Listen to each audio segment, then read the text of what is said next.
zero DTEs in small accounts. Okay. Are you ready for a little zero DTE in small accounts? This is good. I think this is good because it's something that people always ask about. We've been covering a lot more. We've been covering a lot more of the zero DTEs just because, of all the customer requests, and also we have a lot more research on this than we've ever had before because we finally got our database together with I think it's 90 or 120 days of data now, so it's cool. So usually we use SPX as our main vehicle for the zero DTE trades because it is cash settled and it's very liquid. However, for small accounts, don't lose my voice today. Don't do this to me, voice. However, for small accounts, even risk-defined trades in the SPX can be very capital intensive.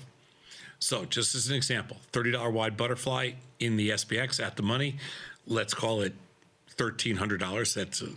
That means it's trading for $1,300, which is where it usually does, 13 to 1,500.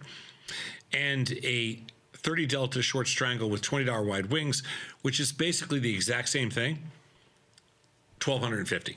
Okay, the one's an iron fly, one's a butterfly. It doesn't matter. Sure, the same thing. Sure. Okay, very capital intensive. Let's go next slide.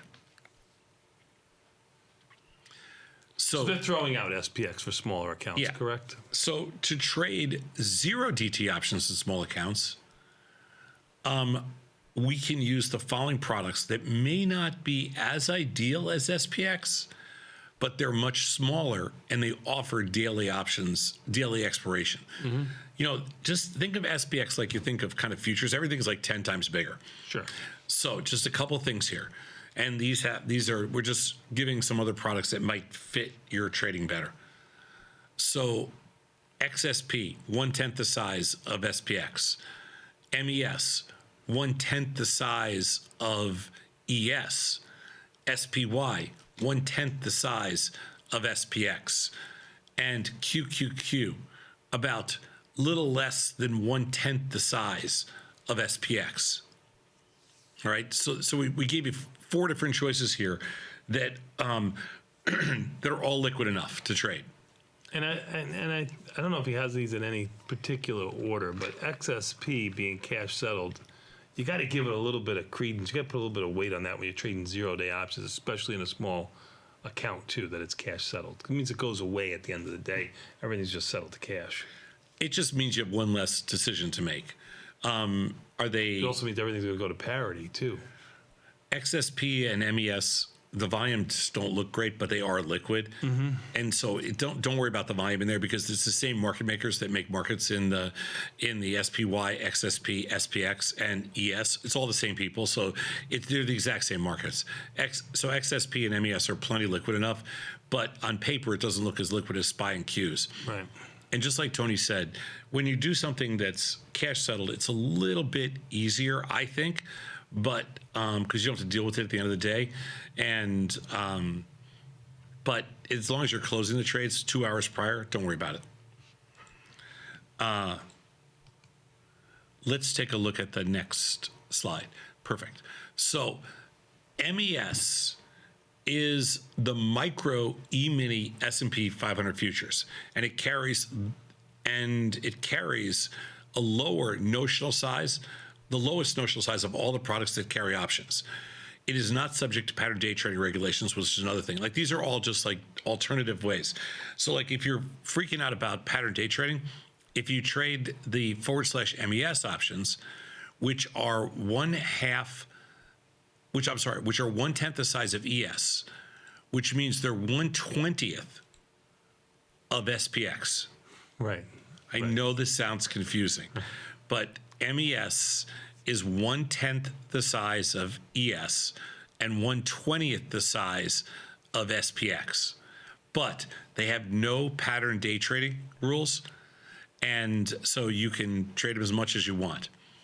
And it's which is another good feature for small accounts. But just be aware that they are a little bit different in the sense that they're futures options.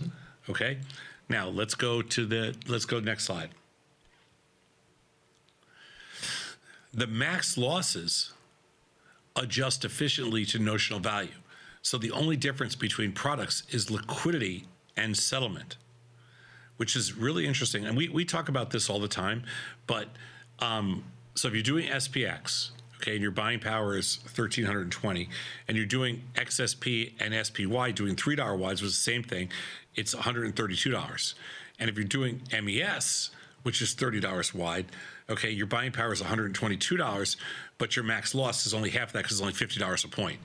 It's the little nuances that make things sometimes really confusing.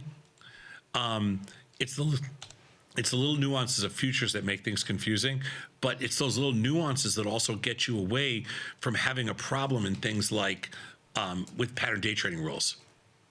Yeah, I mean, and you're unfortunately you have that when your account under $25,000. I mean, this is a big plus for you. Go back. Yeah. So go to the next slide. So the takeaways. So small accounts that want to trade zero DT options can look towards products that are between 5 and 10% of the size of the SPX.